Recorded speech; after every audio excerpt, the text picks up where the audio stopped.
திராவிட இயக்க பேரவையினுடைய தலைவர் சுபவி ஐயா தான் பேசியிருக்கார். என்ன வச்சிருக்காரு தெரியுமா? எடப்பாடி ஐயாவுக்கு நகைச்சுவை உணர்வு அதிகம்.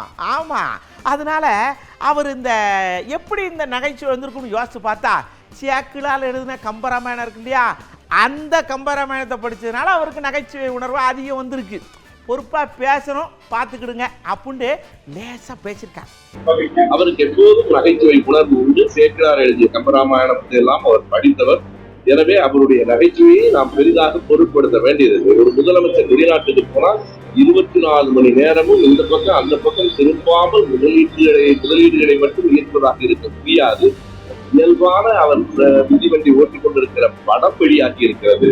எனவே அவர் மிதிவண்டி ஓட்டுவதற்காக அமெரிக்கா போறதில்லை, அதை அவர் இங்கேயே ஓட்டலாம். அப்படிப்பட்டவர்கள் எதிர்கட்சி தலைவர் இன்னமும் ஆழமான அழுத்தமான அரசியல் கருத்துக்களை சொல்ல வேண்டும் என்று நாம் எதிர்பார்க்கிறோம்.